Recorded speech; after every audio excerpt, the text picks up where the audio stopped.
Fala pessoal, que é o Cleiton e hoje eu vou estar respondendo a pergunta do nosso amigo Venâncio Santos. Ele perguntou o seguinte: Cleiton, para quem vai iniciar com R$100 por mês, qual o melhor para começar? FIIs ou renda fixa?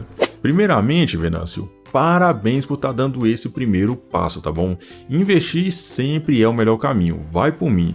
O seu eu do futuro vai te agradecer por esse momento, tá? E eu sei que aqui no Brasil é complicado você juntar dinheiro. Na verdade, já era complicado, né? Mas na situação atual, com a taxa de juros lá em cima, inflação disparado, tudo caro, para você fazer sobrar um dinheirinho do seu salário, você tem que ser guerreiro, você tem que ser guerreira. E eu vou te falar, viu? Vai ter que abrir mão de muita coisa. Então eu posso até imaginar o esforço que você tá fazendo, viu? Então, ó, meus parabéns, tá? Você é 10. E agora vamos falar de coisa boa, vamos falar de TechPix e ninguém vai entender essa piada porque é do tempo do amém, mas enfim, vambora. Seguinte, Venâncio, eu vou me colocar no seu lugar, tá bom? Vou te dar duas opções, dois lados da moeda. O primeiro seria se eu fosse investir esses R$100 com o conhecimento que eu tenho hoje, tá bom? E segundo, se eu fosse investir esses R$100 sem conhecimento algum, às cegas, se literalmente eu estivesse aprendendo tudo agora. E bom, o meu eu de hoje, se eu fosse investir, eu faria o que eu estou fazendo hoje, a mesma estratégia, mas num grau menor, que seria o seguinte: comprar uma certa quantidade de FIIs, até esses FIIs me gerarem dividendo o suficiente para comprar mais uma dele mesmo.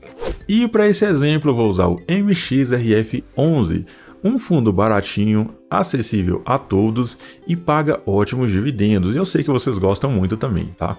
E aqui é o seguinte, o último dividendo que ele pagou foi de 0,11 centavos, o que é muito bom também. Agora, o que eu faria? Eu vou fazer uma simulação aqui, tá? No site Meu Dividendos, que eu vou deixar na descrição, tá? Que é um site muito bom também. Deixa eu só ver aqui.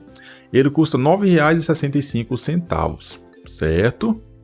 Eu vou vir aqui em nova ordem, vou colocar MXRF11. Vai aparecer aqui, eu vou colocar aqui R$ 9,65. E o meu objetivo nesse fundo seria 100 cotas iniciais. Eu vou te mostrar o porquê já já, tá bom? Para comprar essas 100 cotas, eu precisaria de R$ 965. Ou seja, eu teria que ficar basicamente um ano inteiro aportando nesse fundo para conseguir obter essa quantidade de cotas. Mas o resultado seria muito interessante. Eu vou dar um refresh aqui, que vocês vão entender o porquê agora. Por causa disso aqui, ó, ele pagou R$ 11 de dividendo. Então, se eu tivesse 100 cotas dele, eu teria ganho R$ 11. Então eu pegaria esses R$ 11 e compraria todo mês mais uma cotinha do MXRF11. Ou seja, eu teria cotas infinitas desse fundo. Olha só que legal. O próprio dividendo do fundo ia me gerar cotas infinitas dele. E os próximos R$ 100 do outro mês, eu escolheria outro fundo, tá bom? Basicamente ele é um fundo de tijolo, tá? Escolheria um fundo bom de tijolo e colocaria uma meta, sei lá, em torno de 10 cotas desse fundo. E assim que eu batesse essas 10 cotas, eu partiria para outro fundo, depois outro fundo, depois outro fundo e assim por diante. Ia levar tempo para montar minha carteira? Ia. Ia levar tempo para atingir a independência financeira? Ia. Mas eu prefiro assim do que pulverizar. Entende? Então, para mim, com o conhecimento que eu tenho hoje, eu faria essa estratégia, tá bom? Claro que ao longo dos meses, ao longo dos anos, eu ia procurar fazer renda extra, mais fonte de renda. Eu sempre falo para vocês aqui, pessoal, tenha mais de uma fonte de renda. Tenha no mínimo 3 fontes de renda, tá bom? Não dependa apenas do seu trabalho, não dependa apenas do seu auxílio emergencial, enfim, do que te gera renda, tá? Tenha mais fonte de renda, tenha várias na verdade. Quanto mais você tiver, melhor. E ao longo dos anos você vai aumentando o seu aporte. Isso é uma coisa que acontece naturalmente, tá, pessoal? Porque se esse ano você aporta 100, mesmo que você não consiga fazer renda extra, olha só isso aqui, ó. No ano que vem, no mínimo, você vai estar aportando R$ 111. No outro ano, mais um pouco e mais um pouco. Por quê? Os próprios FIIs vão te gerar mais renda extra. Na verdade, os seus FIIs já são uma segunda fonte de renda para você. Então você arruma mais uma. Ó. Você já tem o dinheiro do seu trabalho, o dinheiro dos FIIs, duas fontes de renda. Se você colocar mais uma, perfeito, excelente.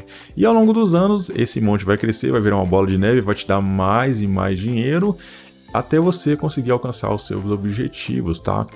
Mais uma vez, isso seria o que eu faria hoje, tá? É uma estratégia um pouco arriscada, na verdade, tá? Mas com o conhecimento que eu tenho hoje, tá? Que eu sei que isso aqui é para longo prazo. E quando eu falo longo prazo, não é 5, 10 anos não, tá? É tipo o resto da vida, tá bom? É, o resto da vida, tá? Pra sempre. Você não vai parar de investir, tá bom? Agora, Vinícius, eu vou te falar o que eu faria se eu não tivesse conhecimento algum sobre nada, tá? Se eu tivesse começando assim do zero mesmo no escuro, tá bom? Primeiramente, eu montaria a minha reserva de emergência, porque é obrigatório, tá? Você vai precisar de uma. Na sua vida de investidor, vão acontecer algumas coisas que você vai precisar de dinheiro rápido, tá? E se você não tiver uma, você vai precisar vender os seus ativos. Agora pensa aí, imagina se você comprar um ativo na alta, né? E quando ele estiver caindo, você precisar do dinheiro.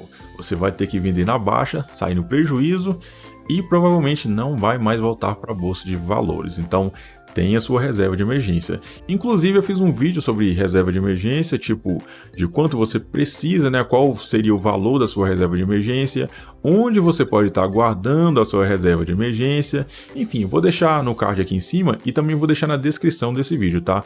O primeiro comentário fixado vai ser sobre reserva de emergência. Então, assim que acabar esse vídeo, vai lá e assiste. É super importante, tá bom?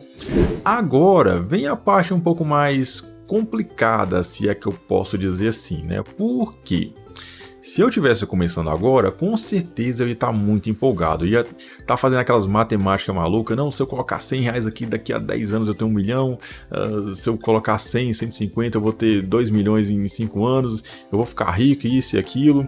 E toma de matemática, ia fazer conta e mais conta. Só que nessas contas, com certeza, eu só ia estar imaginando o cenário que eu tô ganhando. Afinal, eu só vejo as pessoas falando que ganha na bolsa. Não, ganhei 1 milhão, milionário, bilionário, não sei o que. Mas o contrário também acontece, tá? Então, você pode perder o seu dinheiro, tá? Você não perde de fato, tá, gente? Eu só tô exemplificando aqui para vocês, tá? Eu vou dar um exemplo prático aqui agora que vocês vão entender o que eu tô falando. Vamos lá. E para esse exemplo eu vou usar o MXRF11 novamente, tá? Eu vou te explicar aqui o porquê você perderia dinheiro, né, se você não tivesse a mentalidade certa, a mentalidade de um investidor, tá bom? Eu vou usar o exemplo aqui de 5 anos atrás. Perfeito, era isso aqui que eu queria mostrar para vocês, ó. Vamos pegar o topo desse fundo. Foi lá em 2019. Ele estava custando R$ 13,87. Vamos supor aqui que eu tinha um dinheirinho sobrando aqui, né, e comprei 1.000 cotas desse fundo em 2019. Eu desembolsei R$ 13.870. É óbvio que isso aqui não é dica de investimento, né, mas enfim. Eu teria gasto aqui quase R$ 14.000 para comprar 1.000 cotas desse fundo. Beleza, lá em 2019, pessoal, tudo que você tinha tava subindo, tudo tava no verdinho. Ações, fundos imobiliários, tipo, tava disparando, né? A economia tava lá em cima, que o trem tava bom, né? Mas aí veio a pandemia e eu vi os meus R$ 13.870 começar a despencar para 12, 11, 10, 9 reais. 9, 10, 11, 12, 13, 14. Eu perdi, entre aspas, quase R$ 5.000. Tipo, de uma vez. De dezembro para março, ó, quase R$ 5.000 que eu perdi. Entre aspas, por quê? Porque se você não vendeu, você não perde, tá? Mas enfim, só desvalorizou. O que eu quero que você entenda é o seguinte: como ficaria o seu psicológico diante de uma perda dessas aqui? Você ficaria bem? Você dormiria bem? Você comeria bem? Você tem que ser sincero na hora de responder, tá? Porque uma coisa é teoria, outra coisa é a prática.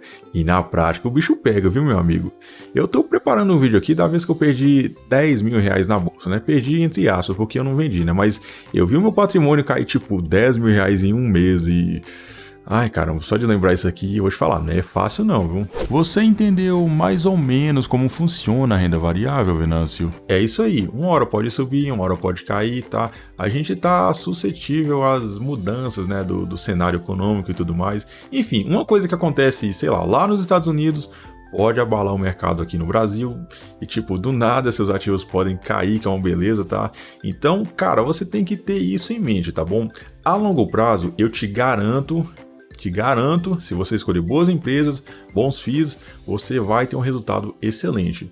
Mas a trajetória até lá, meu amigo, é complicada, viu? Se você não blindar isso aqui, se você não tiver uma mente forte, eu vou te falar, você vai perder dinheiro, tá?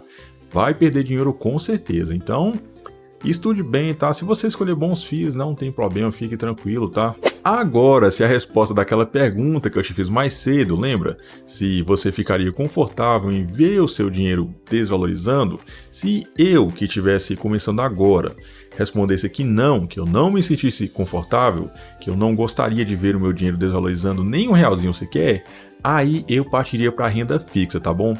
Eu não vou entrar muito em detalhe agora sobre renda fixa porque eu tô preparando um vídeo só para isso, tá bom? Deve sair lá para quinta-feira ou talvez na sexta, enfim. Eu vou desmitificar, né, o que as pessoas falam que renda fixa é perda fixa, né? Luiz Bassi. Mas enfim, Venâncio, eu espero que você tenha entendido, tá bom? Só de você estar começando a investir já é um passo gigante, tipo, já te coloca na frente da maioria dos brasileiros, tá? E se você está começando agora, fundos imobiliários com certeza são uma ótima opção. Mas é aquilo que eu acabei de falar, se você não se sentiria confortável em ver o seu dinheiro caindo, renda fixa também tá ótimo, tá bom? O importante, né, que é o que eu tô falando hoje, o importante pra mim, na minha opinião, é que você invista, nem que seja na poupança, tá? É melhor você ter ali um dinheirinho guardado, rendendo uma mixariazinha na poupança, do que não ter nada.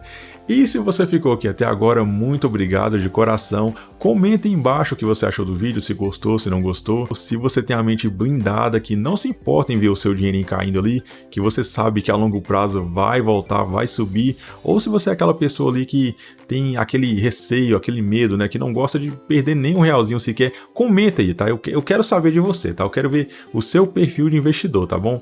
E pessoal, eu espero que todos vocês estejam bem. Fiquem com Deus, valeu, falou e fui! I know you told your friend you're not okay, and tell me what's wrong and why you never said you felt that way. And guess you're trying to stay strong and fake a smile.